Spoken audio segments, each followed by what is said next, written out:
जय सिया राम साथियों। आज हम बात करने वाले हैं हिंदू विवाह के 7 वचन। हाँ, तो हम आगे बढ़ते हैं।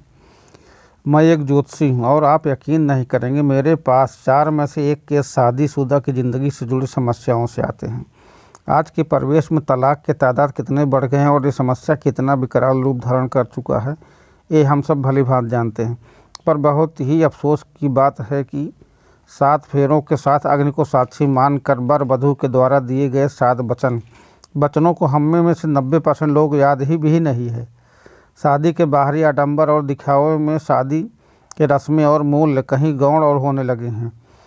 हम अपने संस्कार और मूल्यों को भूलने लगे हैं। तो सोचिए, अगर हम अपने जड़ों को भूलेंगे तो हमारा पेड़ सूख ही जाएगा ना। ध्यान से इन 7 वचनों को सुनिए और उसे आत्मसात करें, तो शायद हमारे हिंदू समाज में एक भी शादी नहीं टूटेगी। क्यों इन वचनों को ऊंची आवाज़ के साथ वर वधू को बुलवाया नहीं जाता? क्यों सिर्फ संस्कृत में पंडित जी द्वारा बोलकर वर वधू के फूल अक्षत डलवा दिए जाते हैं?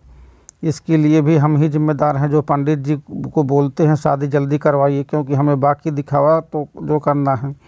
सोचिएगा ज़रा, हमारी हर रस्मों रिवाज के पीछे छिपी हुई उन अमूल्य जीवन का उद्देश्य को। आइए जानते हैं कौन से 7 वचन वधू वर से और वर वधू से मांगते हैं और ये कितने प्रासंगिक हैं। वधू द्वारा मांगे गए 7 वचन। पहले वचन में कन्या वर से कहती है कि यदि आप कभी तीर्थ यात्रा में जाएं या कोई व्रत इत्यादि करें अथवा कोई भी धार्मिक कार्य करें तो मुझे अपने बाएं भाग में जरूर स्थान दें। यदि आप ऐसा करने का वचन देते हैं तो मैं आपके बामांग में आना स्वीकार करती हूँ। दूसरे वचन में कन्या वर से वचन मांगती है कि जिस प्रकार आप अपने माता पिता का सम्मान करते हैं उसी प्रकार मेरे माता पिता का भी सम्मान करें और परिवार की मर्यादा के अनुसार धार्मिक अनुष्ठान करते हुए भगवान के भक्त बने रहें। यदि आप ऐसा करने का वचन देते हैं तो मैं आपके बामांग में आना स्वीकार करती हूँ। तीसरे वचन में कन्या वर से कहती है कि यदि आप जीवन में तीनों अवस्थाओं में, युवावस्था, प्रौढ़ावस्था और वृद्धावस्था में मेरा पालन करने वाला वचन देते हैं तो मैं आपके बामांग में आना स्वीकार करती हूँ। चौथा वचन में कन्या वर से कहती है कि यदि आप परिवार का पालन पोषण करने और परिवार के प्रति अपने सारे दायित्वों का पालन करने का वचन देते हैं तो मैं आपके बामांग में आना स्वीकार करती हूँ। पांचवें वचन में कन्या वर से कहती है कि यदि आप अपने घर के कामों में, लेन देन में या किसी दूसरे के काम के लिए खर्च करते समय मेरी भी सलाह लेने का वचन देते हैं तो मैं आपके बामांग में आना स्वीकार करती हूँ।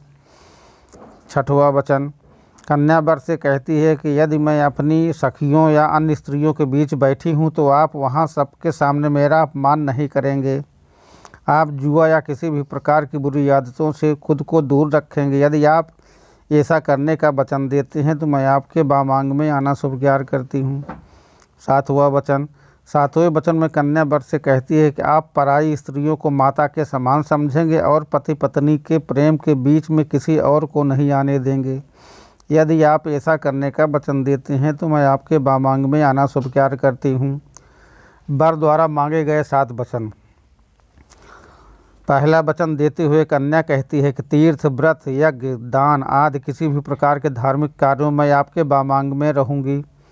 दूसरा वचन देती है कि आपके परिवार के बच्चे से लेकर बड़े बुजुर्ग तक सभी परिजनों की देखभाल करूंगी और जो भी जैसा भी मिलेगा उससे संतुष्ट रहूंगी।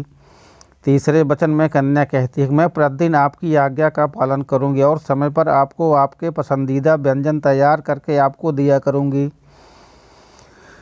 मैं स्वच्छता पूर्वक अर्थात स्नानादि कर सभी श्रृंगारों को धारण कर मन, वचन और कर्म से शरीर की क्रिया द्वारा कीड़ा में आपका साथ दूंगी। यह कन्या वर को चौथा वचन देती है। पांचवें वचन में वह वर से कहती है कि मैं आपके दुख में, धीरज में, सुख में और प्रसन्नता के साथ रहूंगी और तमाम सुख दुख में आपके साथी बनूंगी और कभी भी पर पुरुष की ओर गमन नहीं करूंगी।